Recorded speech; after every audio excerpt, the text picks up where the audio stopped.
I have been married to Andrew for 5 years, known by everyone as the perfect Mrs. Lou always, proper and graceful. I even earned the title of #1 perfect wife from a gossip magazine. Everyone envies me for marrying a good husband, but they have no idea what role I truly play in this marriage. For 5 years he stayed distant and indifferent, and gradually my passion for chasing him faded away. I knew I was never that person in his heart, the one he couldn't let go of, so I asked for a divorce and moved out. But a week later, he cornered me at the door of my new home. "Divorce," he said, looking at me with red eyes. "Say that again, Alicia," he demanded. One afternoon, Secretary Lee sent me a message. "Madame, Mr. Lou has a business dinner tonight and will be home around 10:30. I stared at my phone for a moment before replying. "Right, thank you. 10:30. By then, he would have already eaten. I only needed to fill the bathtub and place his fresh clothes in the bathroom. Once everything was ready, it was just past 10. I paused for a moment, left a light on in the living room, and went to bed. Half asleep, I heard the door open.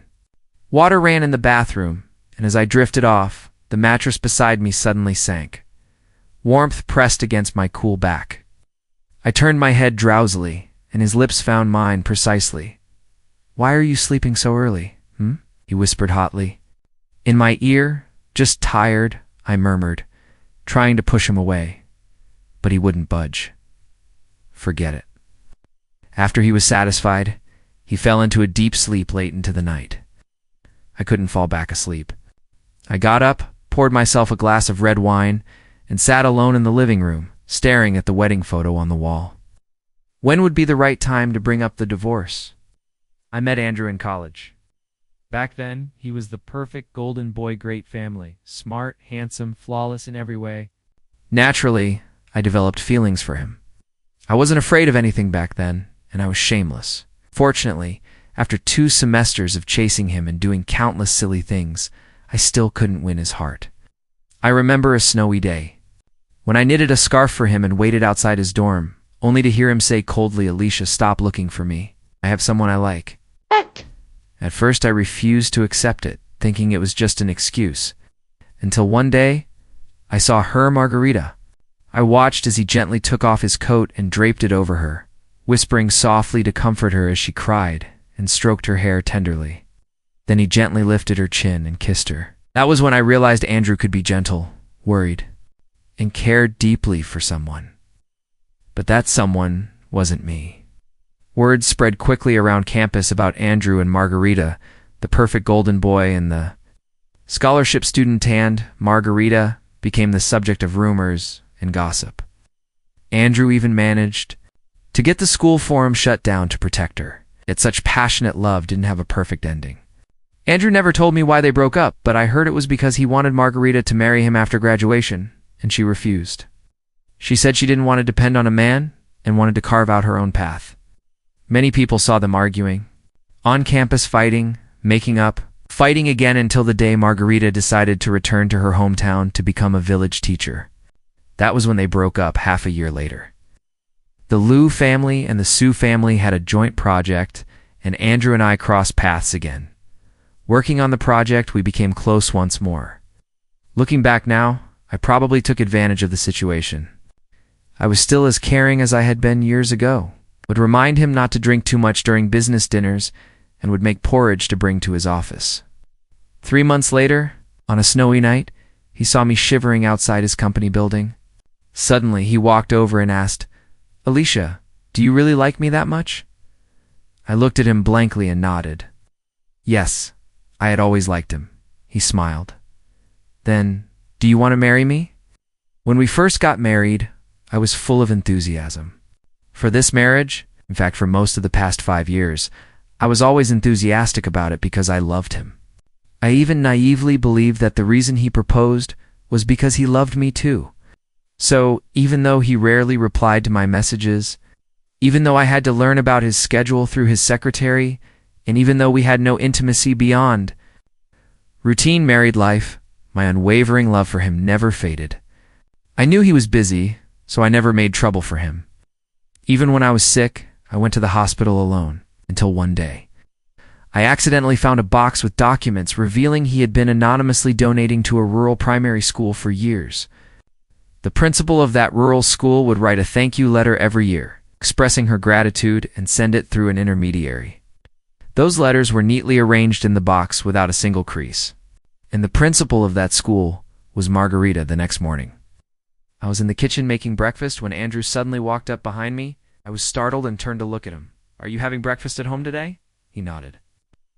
Glanced awkwardly at the ingredients in my hand. In the past, I always prepared 2 breakfasts, regardless of whether he would eat at home. Because he was rarely home, I cherished every chance we had to eat together. But lately I had stopped, making 2 servings. It felt like a bit of a waste. Then, "You can have this one first. I'll make mine later." I plated the omelet and handed it to him. He looked at the plate, seeming surprised. "Eat it while it's hot. I'll go do my makeup. I need to accompany Grandma to see Mrs. Liu this morning." I set down the glass of milk and turned to leave. "Ollie." He suddenly grabbed my arm hesitantly. I turned back, puzzled. "What's wrong?" He pulled me into his arms so suddenly I almost lost my balance. "Have you been tired lately?" he asked, looking at me. "Tired?" Yes, I was tired. Thinking about. The divorce had worn me out. I don't have much going on tonight. Old Lee mentioned there's a new Michelin restaurant near the office, serving Cantonese cuisine that you like. Want to go together? I was stunned and confirmed. "You have time tonight?" He nodded. "How long?" Smiled, brushing my earlobe. A lot. I suddenly felt happy. "Really?" He smiled. "Of course." "Great, I'll come too." "The office tonight to meet you." I jumped away from him, feeling much lighter. He had time wonderful. It meant that tonight I could finally bring up the divorce, but that evening, I still didn't get to see Andrew. He broke his promise. At 5 in the afternoon, just as I was about to leave, I received a message from Secretary Lee. Andrew had something come up and couldn't make it to dinner. This had happened countless times over the past 5 years, so I was used to it. I changed out of my clothes and prepared dinner alone. After eating, I sat by the window watching the sky darken gradually. I picked up my phone and scrolled through short videos idly. Then in a trending local clip, I saw Andrew. He wasn't alone. Margarita was there too. They sat across from each other, with the background showing the cafe on the first floor of Andrew's company. The video looked like it was taken by one of Andrew's employees who excitedly captioned, "Check out the perks of working at our company. You might run into our big boss and the famous educator Principal Lin having coffee after work. Principal Lin looks even better in person than on TV. I really want to ask her for an autograph." The video was posted just 5 minutes ago, and the comments were filled with compliments. "Handsome boss and beautiful teachers. Such a lovely sight. I'm so jealous of whoever took this. Girl, is your company hiring? I want to work there too." Watched the video for a while, then turned off my phone. So Andrew broke his promise because of Margarita. For some reason, even though I was his legal wife, it felt like it was only natural that he would break his promise because of her. Even after 5 years of marriage, what did it really mean? In his heart, there probably was no comparison between Margarita and me. Andrew finally came home at 9:30. "What did you have for dinner?" he asked, walking over and sitting beside me, showing a rare concern about my meal. I didn't answer. Instead, I softly asked, "Did you break our plans tonight? Because Margarita came?" He paused, seeming surprised and a little annoyed. "Who told you?" I shook my head. "No one. I saw it in a video." After a moment, he sighed lightly. "I didn't tell you because I didn't want you to overthink it. Now don't worry. There's nothing between us. I donated anonymously to her school before, and it somehow got leaked. She brought a TV crew to thank me. She had a tight schedule, so I just went along with the interview. We met in the company cafe, with many employees around. "Ollie," he said, touching my hair, "we've been married for 5 years. We trust each other, don't we? I'll be free again tomorrow. We can go have that Cantonese food." "Andrew," I suddenly interrupted him. "I don't actually like Cantonese food." "You do?" "I only said I liked it so we could eat together more often." He looked. "Surprised we've been married 5 years. You even know what kind of food I like?" He said nothing. Of course he didn't. He never tried to find out. After hours of pent-up emotions, I held back the urge to yell at him, but still asked sharply, "So you remember Margarita likes black coffee and croissants? But you don't even know what your own wife prefers to eat." "Alicia," he frowned. "If you have complaints about me, we can talk it through. But don't bring Margarita into this." Of course, I had barely mentioned her, and he was already upset. "Tonight, I have something I need to discuss with you." I took a deep breath and looked at him steadily. Double quotes, "Andrew, let's get a divorce." The silence stretched for about a minute. Alicia. Andrew leaned back slightly. "Do you even know what you're saying?" "I do. Divorce isn't something you can say lightly." "I know." Silence continued. After a while, Andrew pinched the bridge of his nose, his voice tinged with helplessness. "Maybe my tone earlier wasn't great, but you're talking about divorce just because I met Margarita once?" I bit my lip, feeling like he was missing the point. If I really wanted to cheat, I wouldn't do it this way. "You know how I operate after 5 years of marriage." Yes, I knew. If he wanted to do something, he'd do it flawlessly.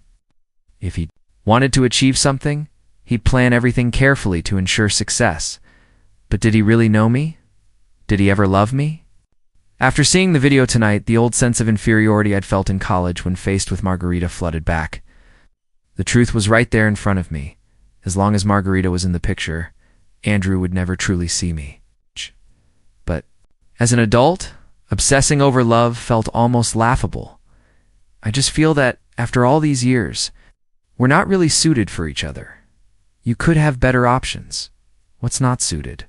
He seemed amused, naturally reaching out his hand. "You've been doing great these 5 years, but I don't want to continue." I avoided his hand, moving to the side. His hand hung in the air. "I've already prepared the divorce papers." Suddenly, Andrew interrupted. "Alicia, I've explained everything about Margarita, and I promise not to get involved with her anymore. What more do you want?" His voice deepened. "If you're really set on tonight, then you're just being unreasonable." His words stopped me from saying anything more. Oh. It seemed tonight wasn't the right time to talk. Maybe realizing his tone wasn't right, he softened his voice after a moment, gently touching my hair. "Don't be like this, okay?" Then he got up to take a shower. Watching him walk away, I whispered, "I had spicy hot pot for dinner." He paused mid-step. "That was my favorite dish. What about divorce?" The next day, my brother Suki's eyes widened like saucers after reading the divorce papers. Since Andrew and I married, the Lou and Sue families had worked more closely together. I figured it was best to let my brother know if I was planning to divorce. Sure. When you first got married, it seemed like he was kind of forced into it. But I thought you two were always so loving after that. "Andrew treats you well," my brother said, swinging his golf club. "What did you say? Forced into it?" "Brother, well," he rubbed his forehead, seeming to regret his slip. 5 years ago, didn't the Lou family need a lot of money to get through a tough time? You were always hanging around him. So when Andrew came to me, I might have hinted just a little." I stared at him, stunned. "What did you hint?" My brother looked away, uncomfortable. I told him that if we became in-laws, I'd definitely help with the funding. Stood there, feeling my blood run cold.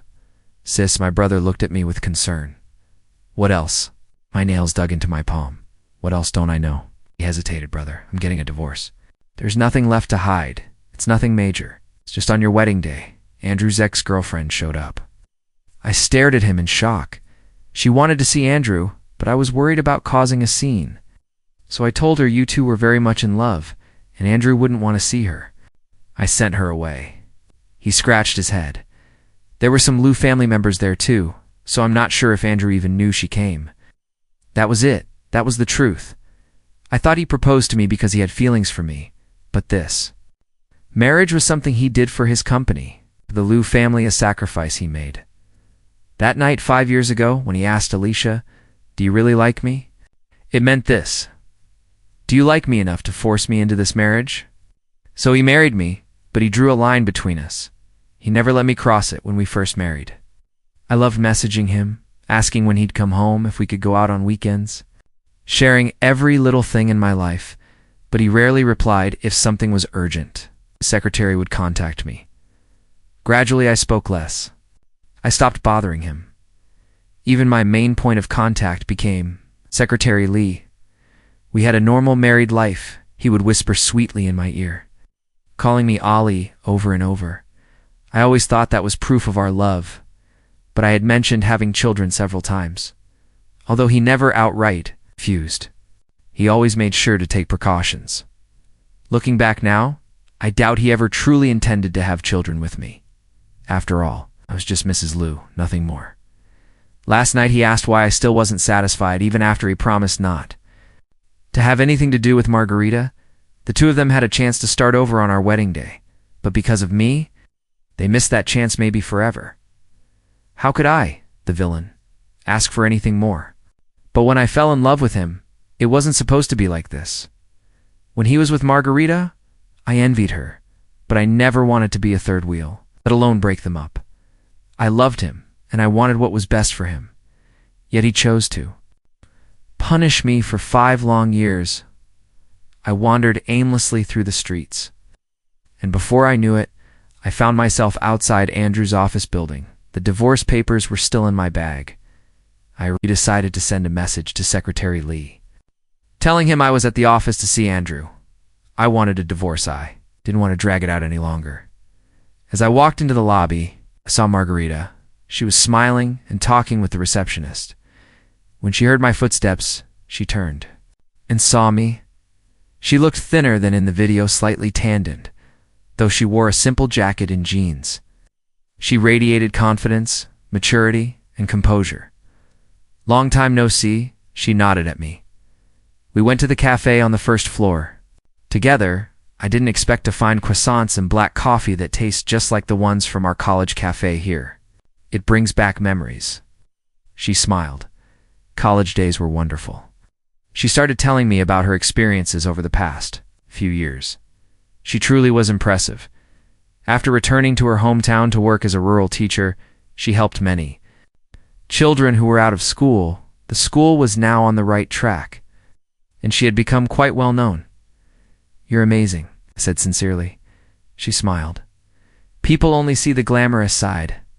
Back then, I struggled a lot." She took a sip of her coffee. "Actually, I came to see Andrew on your wedding day." My hand holding the cup suddenly went cold. Back then, I was arrogant because I knew I was loved. I recklessly decided to break up with him, and it hurt him. ... But after I went back to become a rural teacher, I realized how big the gap was between my ideals and reality. Many things were much harder than I imagined. I almost gave up so many times. In my lowest moments, I wanted to give up everything and come back to him. But then I heard you two were getting married. "Very sorry," I said. She looked startled. "I didn't know you came that day," she said softly. Looking down, "I'm planning to divorce Andrew," I told her. Meeting her eyes widened. "Don't joke about that," she said suddenly, smiling. "Over the years, I've seen you often in the media. People always praise you as the perfect Mrs. Liu." "I'm serious," I replied. "Can I ask why?" She asked softly after a pause. "Why do you want a divorce?" I shook my head, because I was tired, because I wanted someone who loved me enough to let me be selfish just once. Just then, a familiar voice called out from the cafe entrance. "Ali." Margarita and I both turned around. It was Andrew. He hurried over, stopping briefly when he saw Margarita, then frowned as he looked at me. "Why? Did you suddenly come to the office?" he asked, seeing his expression. I immediately understood he probably thought I came specifically to cause trouble for Margarita today, Andrew. Margarita also stood up. "I'm sorry for intruding again. I have a few education charity projects to discuss with youth, the ones I mentioned before. Since I have some time today, I thought I'd come by." "All right, I'll have my secretary take you upstairs," he said. He called over Secretary Lee, who was standing nearby, and had him take Margarita away. I thought he would follow them, but surprisingly, he stayed in place, looking at me. I was confused. Was he planning to send Margarita away just to settle scores with me publicly? It's favoritism. It was glaring, too obvious, too out of place, with no choice. I decided to explain first. Andrew, it's not what you think. Are you feeling unwell? I was stunned. What did he mean? He'd already stepped closer and took my hand. You look so pale and your hands are freezing, he said. Several Lou employees walked by, sneaking glances and whispering to each other.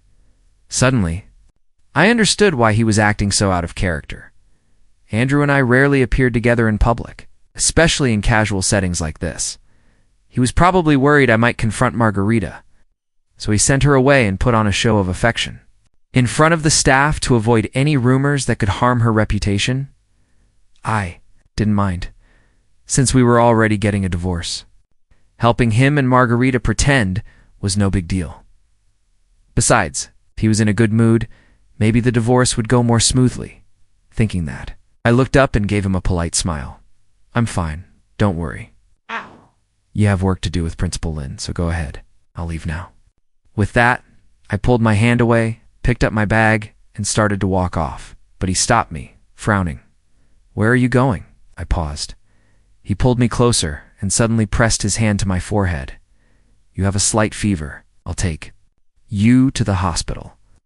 Andrew pulled me into the car, and I felt a bit annoyed. I thought he was just using this as an excuse to get me away from the office. But surprisingly, he actually drove me to the hospital. It's nothing serious. Her temperature is normal, just low blood sugar, the doctor told Andrew. Andrew looked momentarily surprised. It's been a few years. I answered for myself. The family should pay more attention. Make sure she always has some sugar. On hand, the doctor said, writing in the medical record. Low blood sugar can be serious. It can cause palpitations, fatigue, and in severe cases, unconsciousness. Andrew nodded. Okay, it's really nothing, doctor, I added, feeling like they were overreacting. I always carry candy and snacks with me. After the checkup, I wanted to leave quickly, but Andrew kept asking the doctor for more details. He seemed strangely interested in low blood sugar all of a sudden. On the way out of the hospital, he held my hand tightly the entire time. After all the fuss, I started feeling a little dizzy. Once we got into the car, I took out a grapefruit-flavored candy from my bag, unwrapped it, and popped it into my mouth.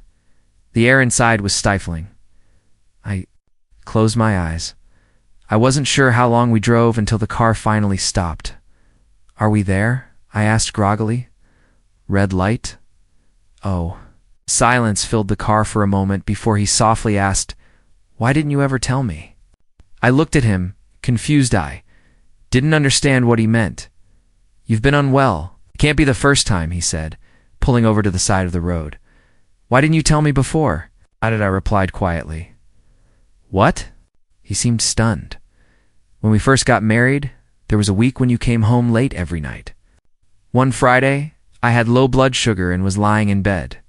I texted you asking if you could come home early and buy me some candy. I smiled.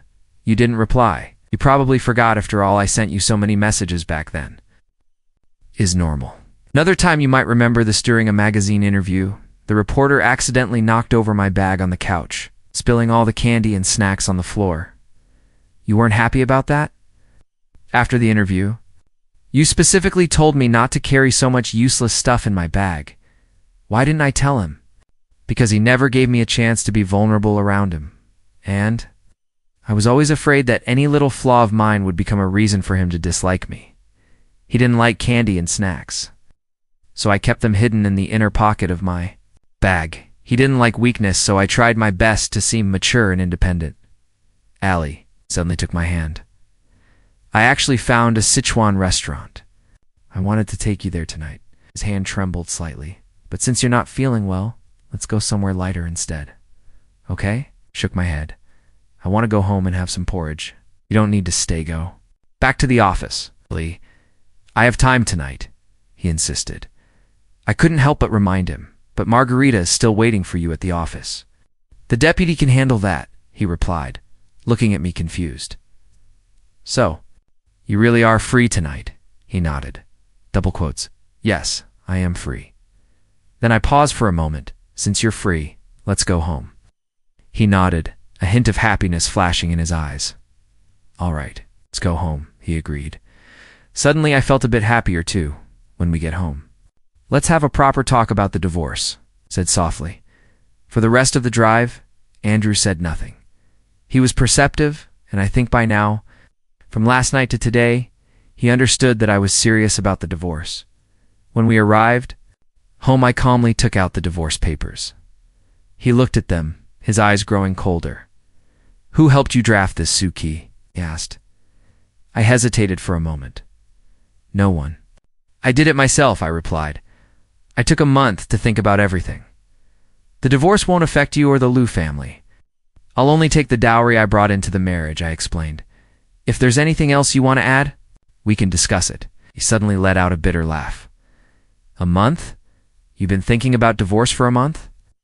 "I know you're busy, so I wanted to prepare everything before talking to you," I said, trying to sound calm.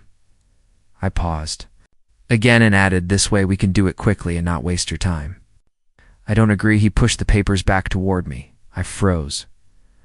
"Which part do you disagree with?" I asked, flipping through the documents, confused.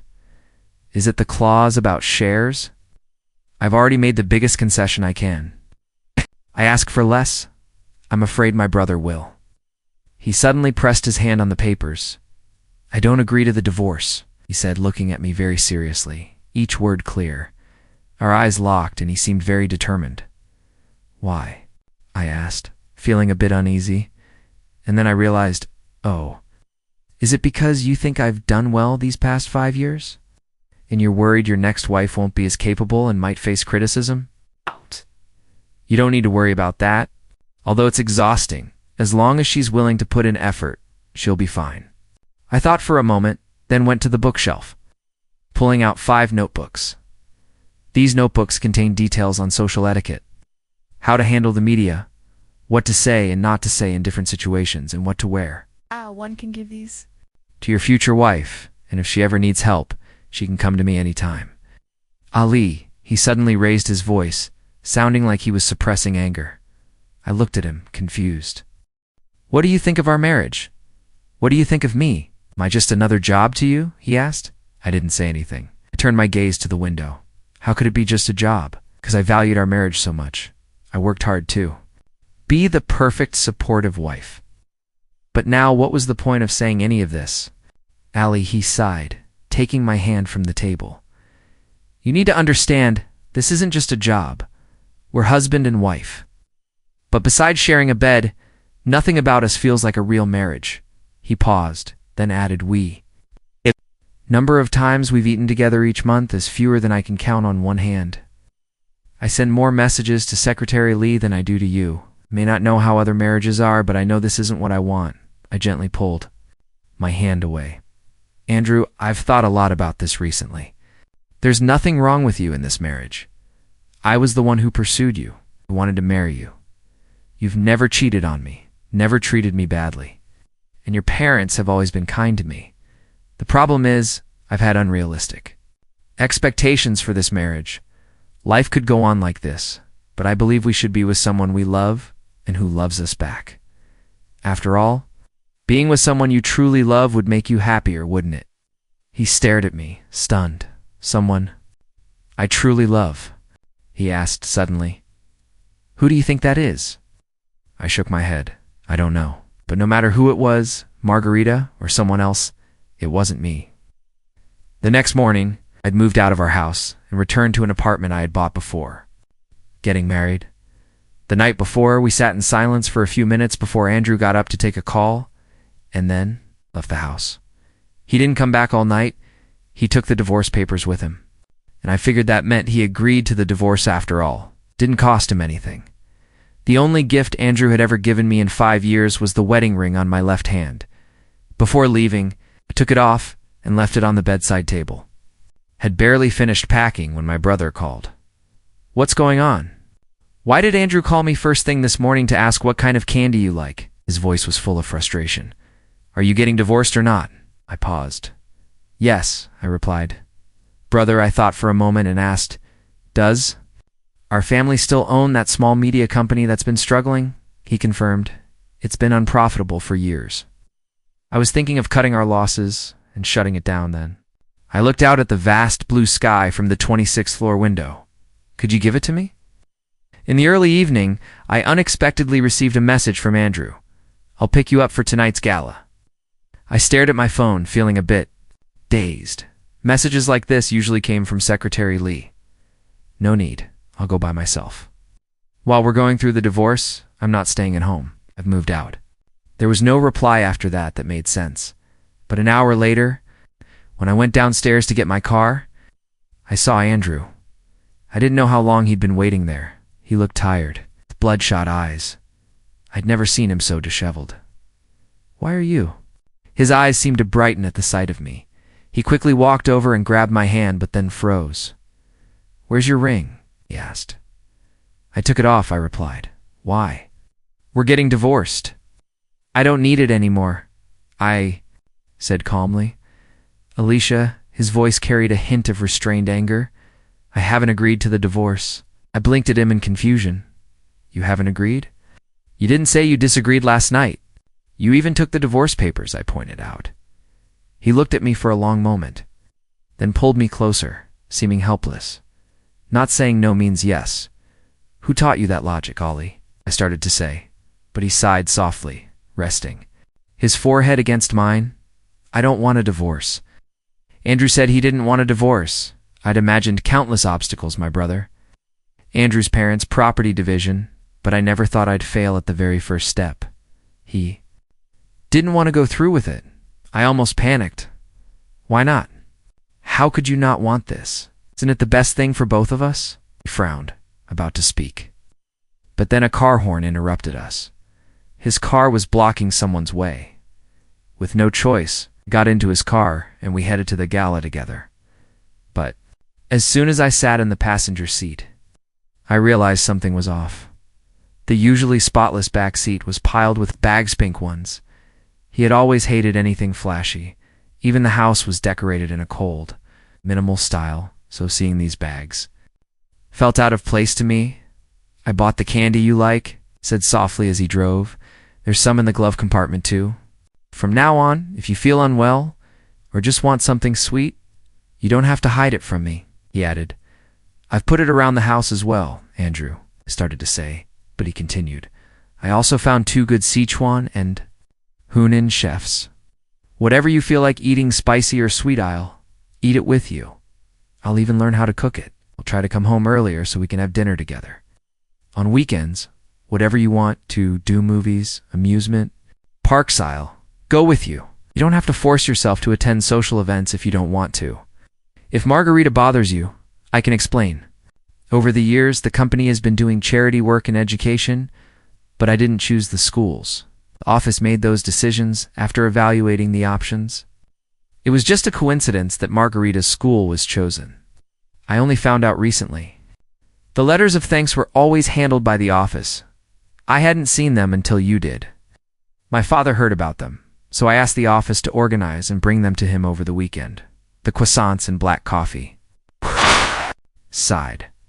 One of the cafe employees used to work at the university cafe.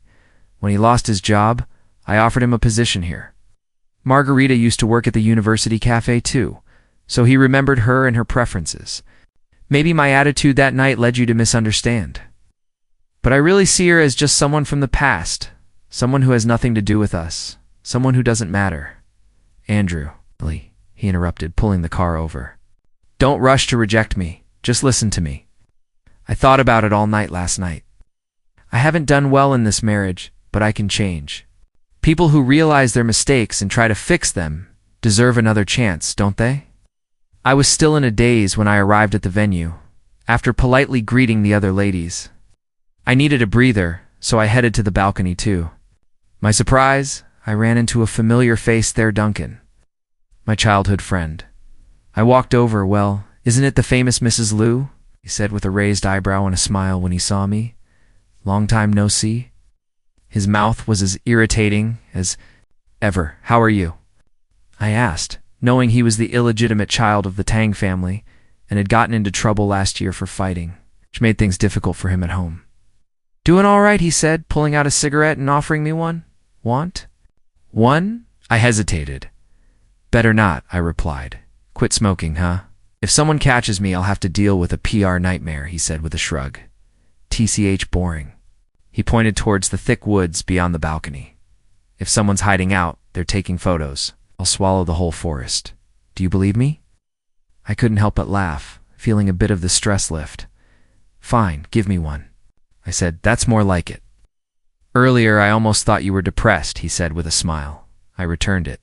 Still no job lately, he said. He shrugged nonchalantly. Duncan, have you ever thought about working at my little company? I Knew he was talented in design, huh? What's this? Mrs. Liu stepping into the working world now? He raised an eyebrow, too tired to argue. Picked up my phone and sent him the company info. The company's still trying to get back on its feet. So the salary isn't great, but I really hope you'll consider joining. Got it, he said, scratching his ear suddenly. He looked past me toward the doorway. I turned around and saw Andrew. My first instinct was to quickly stub out the cigarette Andrew didn't smoke and hated the smell. He came over, frowned at Duncan, then looked at me. Why are you smoking? It's not good for your health, he said softly. Duncan glanced between us. You didn't know she smokes? Duncan suddenly said. She started 5 years ago. Andrew froze. Buddy, Duncan said with a smirk, patting Andrew on the shoulder. You've been married for 5 years, right?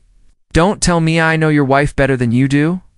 Duncan left, and I was suddenly alone with an obviously upset Andrew. Listen, I sighed. Don't misunderstand. I didn't mean to hide it from you. It's just that when we first got married, I had to deal with all those social ladies. In the media? Sometimes the pressure was so intense I couldn't sleep. So when I was alone at home, I smoked a little. The more I explained, the worse his expression became. I paused, then added, Duncan and I checked earlier. Hiding so you don't have to worry about any PR issues? You think I'm worried about someone taking pictures of you smoking? He said suddenly. I froze. Aren't you? He sighed.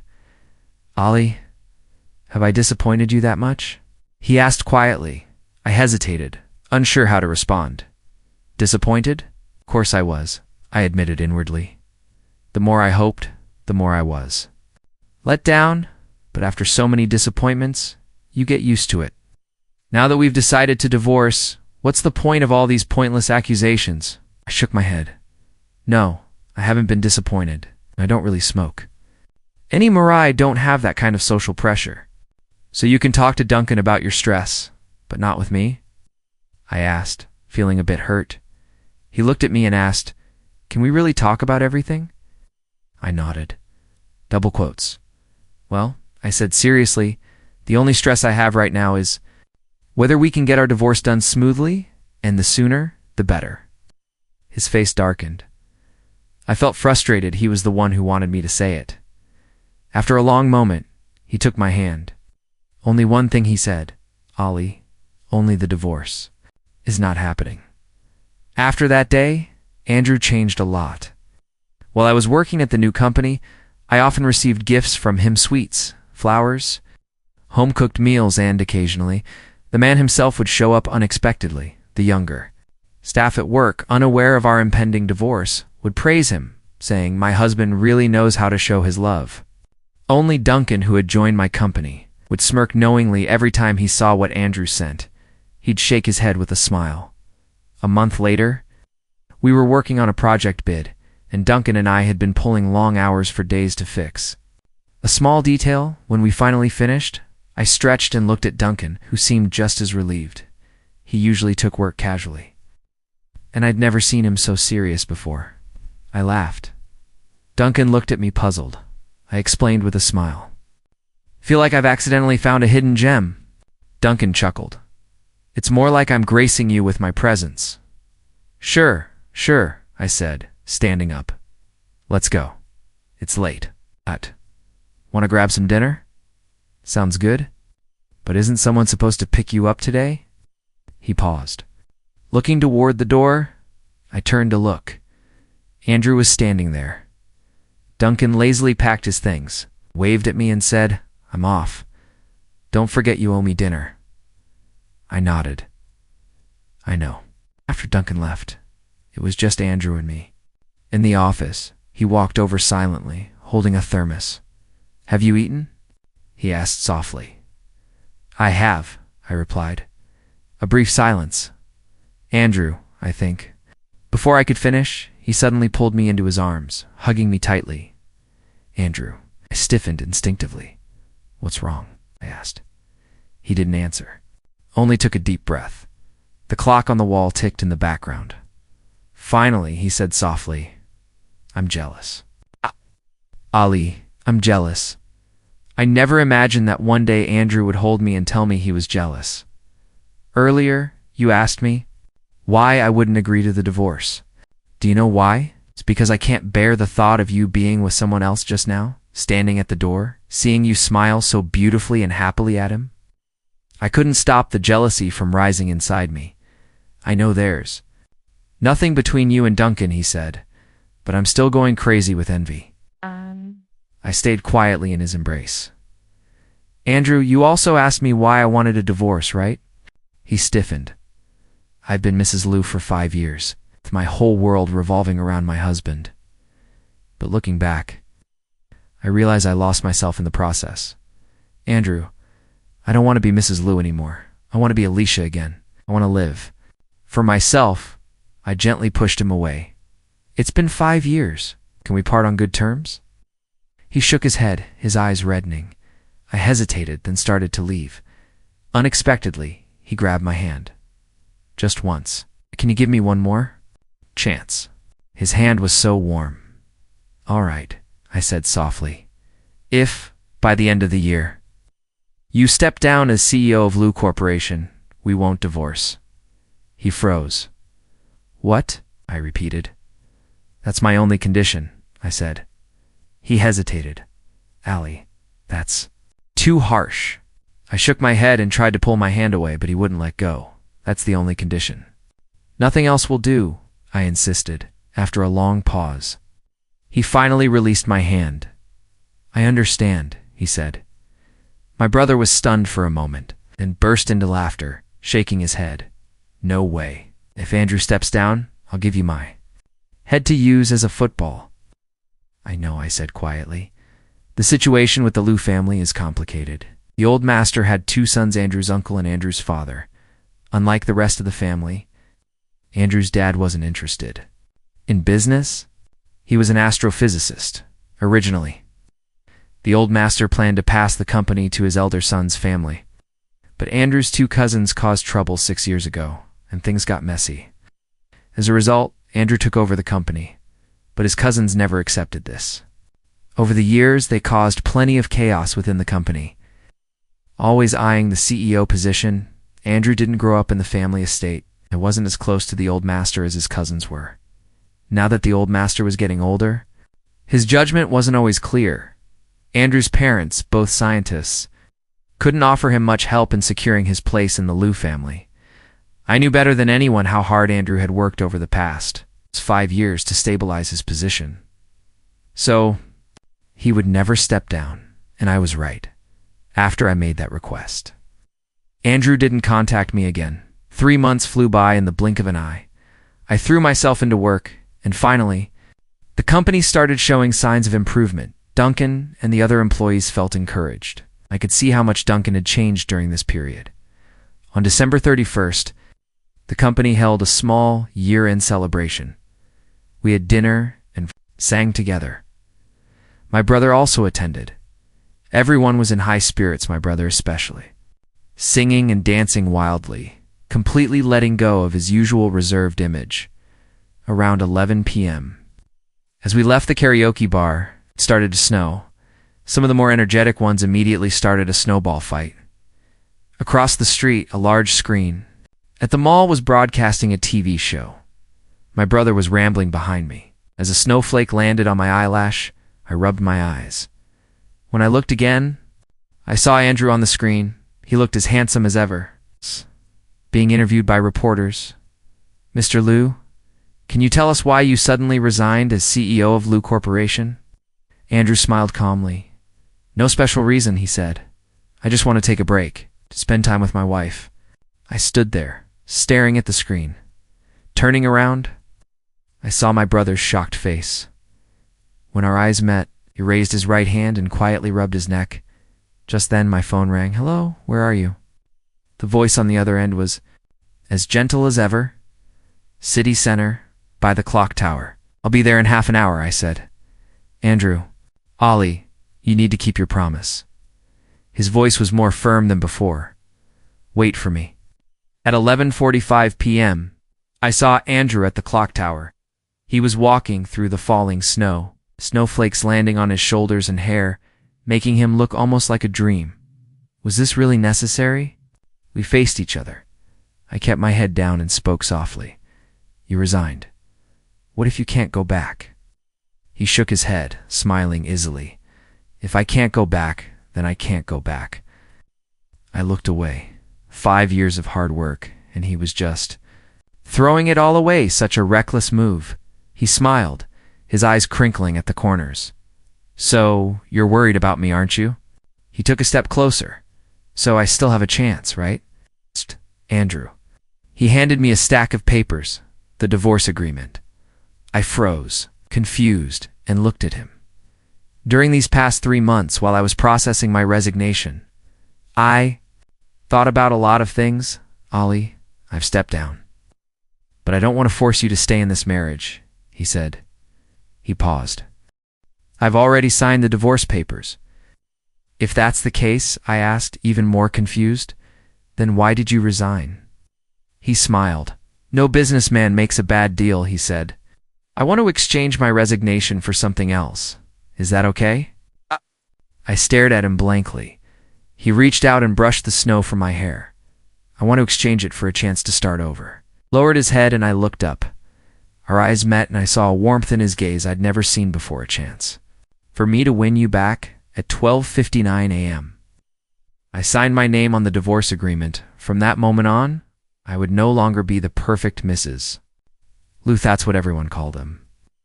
I was just Alicia, simply myself. The clock tower struck midnight, and Andrew and I both looked up at the falling snow. The new year has begun, I murmured. Yeah, he replied, and sparkled as he reached out his hand to me. Happy New Year, Alicia. I'm Andrew, he added. I looked at him and smiled. Happy New Year, Andrew. I reached out my hand as well. I'm Alicia. Secretary Lee always felt that in the 2 years since Mr. Liu's divorce, his workload hadn't really lightened much because Mr. Liu was still very busy. It's just that before Mr. Liu was busy with work, but now he was busy dating. And Secretary Lee couldn't help but think that Mr. Liu's relationship with his ex-wife seemed to have improved after the divorce. Take now. For example, he had come to the mall to deliver Mr. Liu's car keys, only to find him sitting in the mall's atrium's soft seating area, gently coaxing his ex-wife into his arms. Stop it, he heard her say softly, shaking off Mr. Liu's hand. But Mr. Liu wasn't angry at all. He just kept gently stroking her hair. Let me blow on it for you. Just leave me alone, she pouted. If I don't, your eyes will be swollen like little buns tomorrow. Mr. Liu's voice was terrifyingly gentle. When we get home, I'll roll an egg over them for you. How does that sound? Secretary Lee clicked his tongue twice and sighed. Clearly, Mr. Liu had done something to upset his wife. But then he heard her sobbing. It's your fault. You dragged me to watch that tearjerker. We shouldn't have come. What? Just because of a movie? Secretary Lee suddenly felt like retreating into his shell. But what he didn't expect was that Mr. Liu nodded in agreement, his tone scarily indulgent. Yes, it's all my fault. So, should I be punished by holding an ice pack on your eyes all night? In your dreams, she huffed.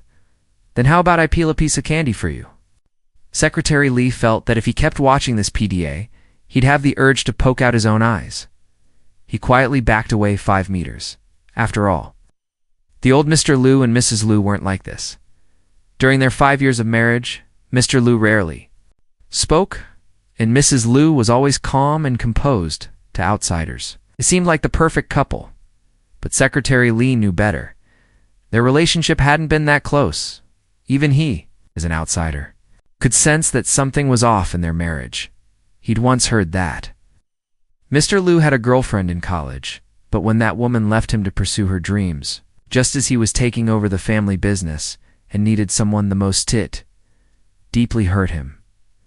After that, it seemed Mr. Liu became wary of giving his heart to anyone again, even to his wonderful wife. Still, Secretary Li believed that Mr. Liu did care for her.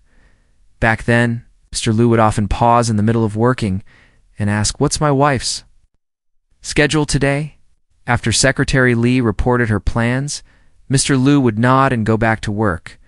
Once, Secretary Li even dared to suggest, "Maybe you should send her a message." But Mr. Liu just stared at his phone for a long time, never picking it up.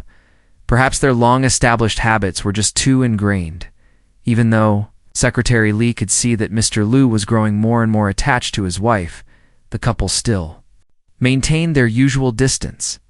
Secretary Li had always thought that something would go wrong sooner or later, and sure enough, one evening, Mr. Liu returned to the office after working from home, looking utterly despondent.